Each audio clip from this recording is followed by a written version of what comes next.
Olá, pessoal. Meu nome é Leandro. Eu vou apresentar o nosso trabalho, cujo título é Estimando Métricas de Serviço através de In-Band Network Telemetry. Esse trabalho ele foi feito em conjunto com os professores Fábio Luciano Verdi e o professor Rafael Paschini. E vamos iniciar agora a apresentação. Bem, aqui está a nossa agenda, né? Vou iniciar falando um pouco sobre os objetivos da apresentação. Vou falar sobre o problema, posteriormente. Depois disso, vou falar um pouco sobre a programabilidade das redes e a linguagem P4, né? Uma visão geral sobre isso. Sobre o processo de extração de conhecimento da rede, e aí eu vou falar um pouco sobre aprendizado de máquina e como a gente utilizou aprendizado de máquina nesse nosso trabalho. Existe uma prova de conceito, né, que eu vou falar também sobre ela, e os resultados dessa prova de conceito, e, por fim, nossas conclusões. Então, vamos lá. Eu tenho aqui alguns pontos, são 5 pontos que nós, né, definimos como objetivos da nossa apresentação, que é o que nós esperamos, né, que ao final dessa apresentação nós esperamos alcançar. O primeiro deles é o seguinte, é compreender como a linguagem P4 e a telemetria de rede, na sua especificação INT, ela vai permitir, né, que o pesquisador, enfim, tenha acesso às novas métricas finas relacionadas aos buffers das interfaces de rede. Então, esse é um dos nossos objetivos. O segundo é compreender o processo de extração de conhecimento de uma rede de computadores através de aprendizado de máquina. Como é que funciona isso? O terceiro é a gente discutir um pouco sobre como essas métricas finas de rede da especificação INT, elas podem ser usadas para alimentar algoritmos de aprendizado de máquina. O nosso quarto objetivo é apresentar um estudo no qual essas métricas, elas alimentam algoritmos de aprendizado de máquina, um algoritmo em específico, e a partir, né, desse processo a gente consegue estimar métricas de qualidade de um serviço de vídeo adaptativo, né? Esse é o ponto central da nossa POC, né, da nossa prova de conceito. E por fim aí a gente pretende também elencar estudos futuros envolvendo P4, a especificação INT e aprendizado de máquina. Então vamos lá, o nosso problema de pesquisa nesse artigo é a gente investigar a viabilidade da gente estimar métricas de qualidade de serviço de vídeo a partir de um conjunto de métricas finas de rede. Para isso, a gente modelou o nosso problema como uma série temporal. De que forma? A gente definiu que as métricas finas de rede, a cada instante de tempo, elas são representadas por uma matriz, que a gente chamou de matriz X, né? Elas têm alguma correlação com as métricas de qualidade de vídeo, por exemplo, frames por segundo, que são tocadas em um cliente de vídeo em um instante de tempo T. O nosso problema aqui é criar uma função, né, chamada função aproximadora, né, que seja capaz de estimar, né, as métricas de qualidade de serviço de vídeo a partir da nossa matriz X, em cada instante de tempo.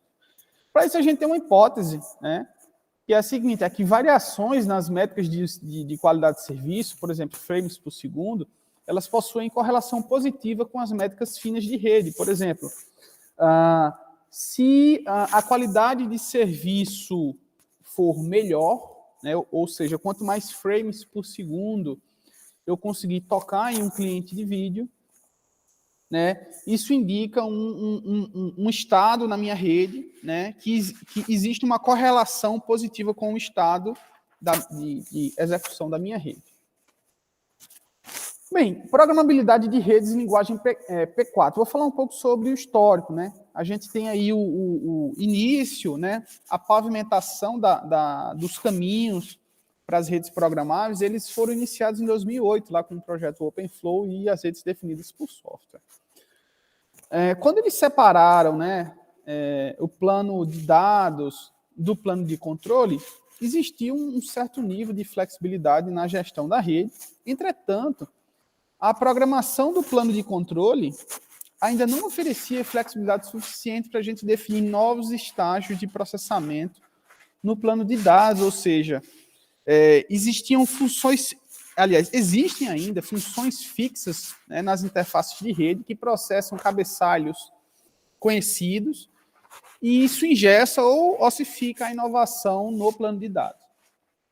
Então, ainda existia aí um problema a ser resolvido, né? E em 2014 surgiu aí a linguagem P4 num artigo lá do SIGCOMM, e que pretendia, né, avançar ainda mais no quesito de programabilidade de redes.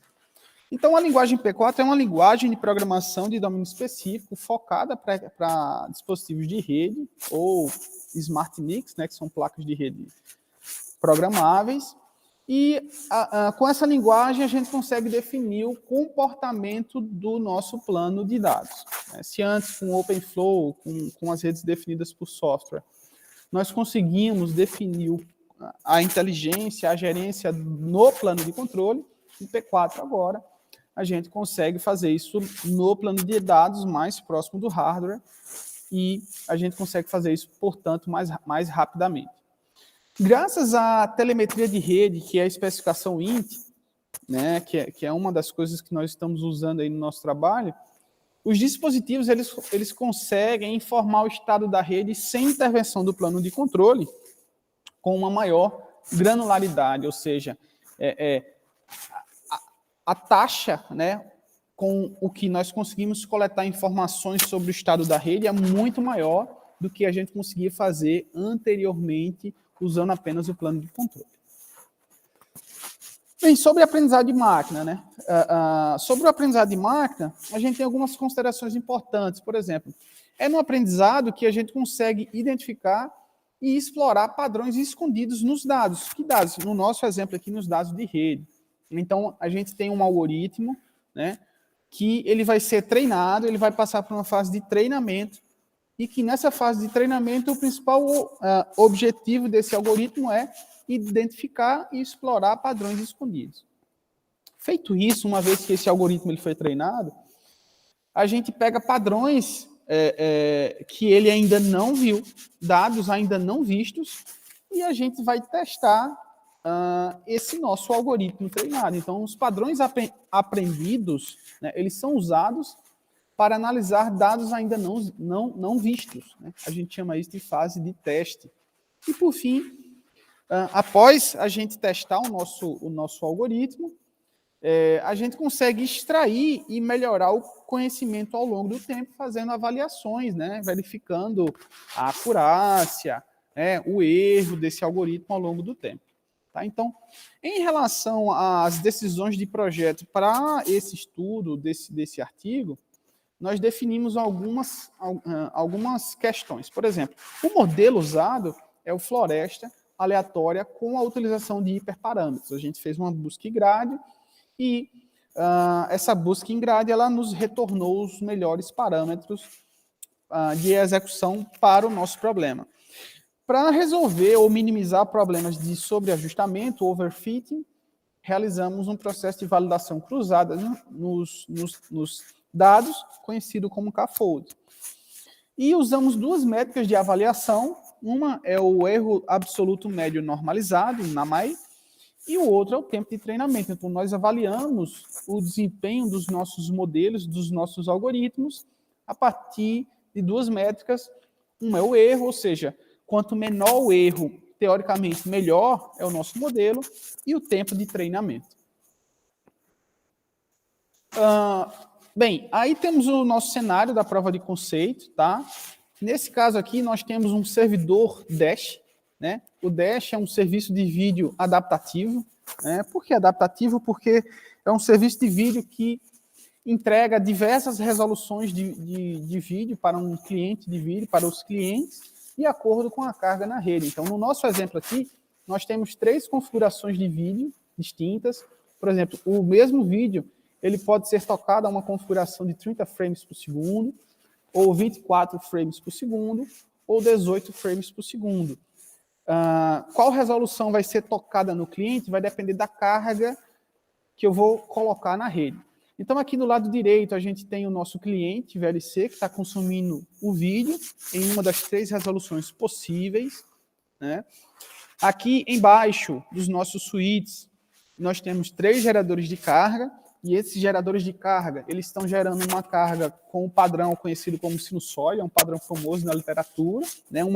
É um padrão no qual eles também estão consumindo o mesmo vídeo, né? E é como se fosse uma onda no formato de seno, tá? E aqui eu tenho um servidor sync, né, que eu chamei de sync, que é um sorvedouro, que ele vai receber os pacotes de telemetria da rede, contendo informações dos buffers das interfaces de rede. Tá? Então, ao longo do tempo em que o cliente ele vai assistindo aqui o vídeo, né, eu vou aumentando a carga na rede e vou diminuindo a carga na rede, e a gente observa que ele vai fazendo transações, esse cliente, nas 3 resoluções possíveis ao longo do tempo. Tá? Em cada nó, né, em cada switch aqui do meu cenário, eu estou executando um código no plano de dados, né, escrito em P4, que ele extrai alguns metadados e ele vai fazendo um anexo, né, desses metadados em um pacote de rede e um cabeçalho que nós chamamos de int, e ele vai pegando informações que nós chamamos de metadados, que são informações relacionadas aos buffers das interfaces de rede, a quantidade de pacotes na fila de entrada, o tempo, o timestamp em que o pacote entrou no dispositivo, o timestamp em que o pacote saiu, quantos pacotes tinha na fila de saída e assim por diante. Então, são métricas, aí são metadados relacionados às portas, aos buffers das portas dos 3 switches. Aqui nós temos um trecho de código, né, da nossa função que faz a extração dos nossos metadados, né? Esses metadados eles foram definidos aí pela arquitetura VModel, que é a arquitetura suportada pelo switch virtual que nós estamos utilizando no experimento, tá? E aqui temos os nossos resultados. Bem, a figura 5 aí do nosso artigo, ela apresenta 2 dados. O primeiro dado na figura 5A é o tempo de treinamento, né, que foi utilizado aí, né, para treinar o nosso modelo floresta aleatória. A gente observa o seguinte: na execução do nosso modelo, nós variamos o número de estimadores, que é o número de árvores, né, que compõem uma floresta. Né? O nosso modelo é o floresta aleatória, e como ele é sensível ao número de árvores, ou seja, ele pode acertar mais ou acertar menos de acordo com o número de árvores, a gente fez uma variação para avaliar como seria essa variação. E a gente observa que quanto maior é o número de árvores, mais demorado é o tempo de treinamento aí desse nosso modelo. Tá? A figura 5B, ela representa o erro, né, na MAI, com a mesma variação do número de árvores. A gente observa o seguinte, que para a métrica de vídeo de frames por segundo, o tempo médio de treinamento foi 74 segundos e o erro médio foi de 7,22%. A gente fez a mesma análise para a métrica de áudio, né, que são os buffers de áudio tocados por segundo lá no cliente. Né? Também tendo a mesma lógica do slide anterior, nós temos que o tempo de treinamento médio, né, para se conseguir estimar as métricas de áudio foi de 46,26 segundos, e o erro na MAI médio foi de 2,80 segundos, ou 2,80%.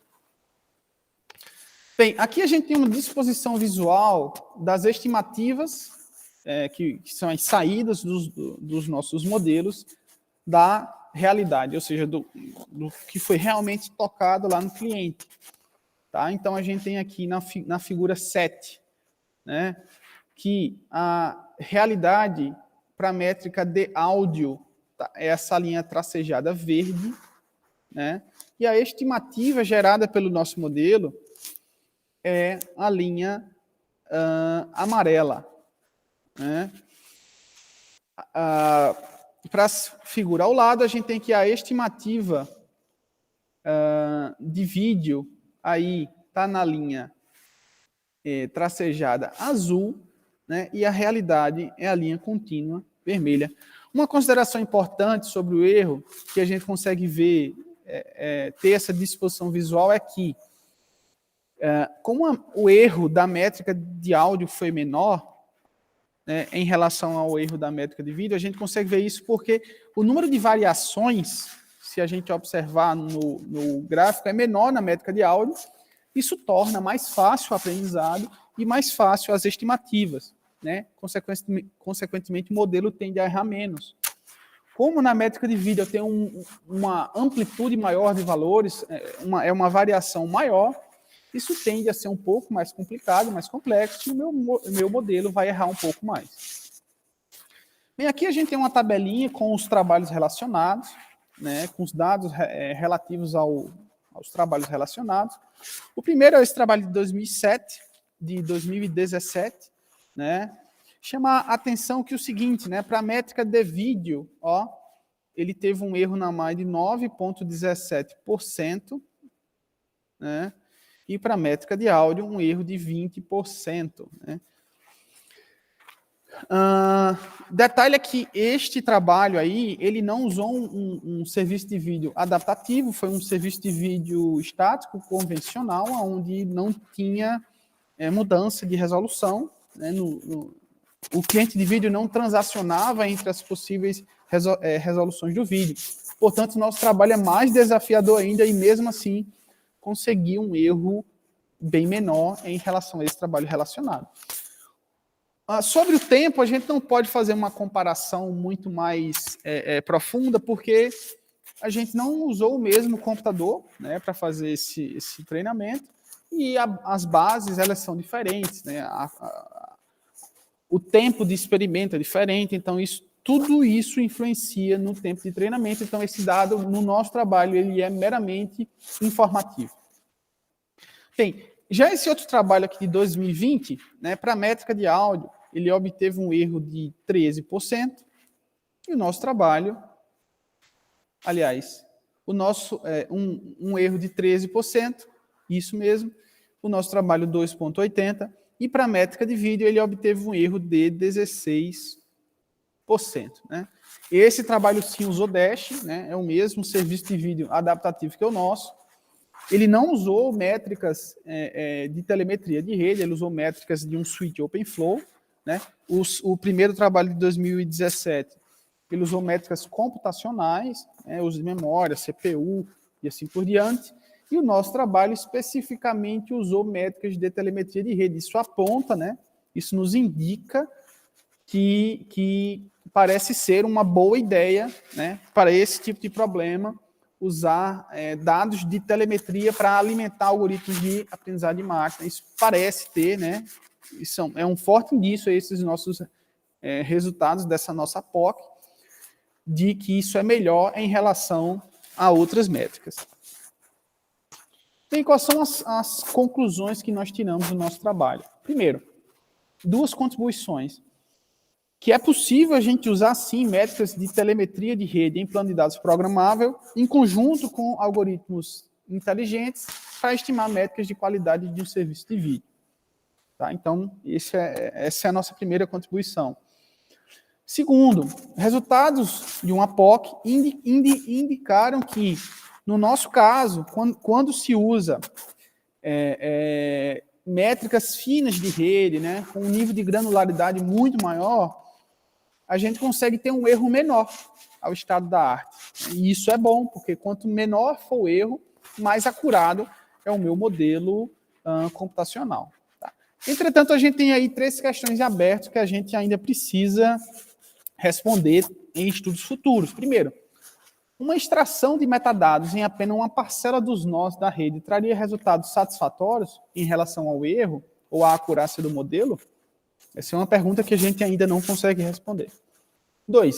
Se sim, quais seriam os melhores nós da rede para a extração dos metadados? Mais próximo do serviço ou mais próximo do cliente? 3. Será que uma extração em um nível de granularidade diferente traria resultados melhores em um intervalo de tempo diferente, por exemplo? A gente também ainda não tem essa resposta. São perguntas que pretendemos responder em trabalhos futuros, mas que ainda estão em aberto. Bem, agora vamos para a fase das perguntas, pessoal. Mais informações, a gente tem aí o nosso repositório do GitHub. Toda a POC está disponibilizada sob uma abordagem de infraestrutura como código, um ambiente Vagrant. Tá aí o nosso contato. Obrigado.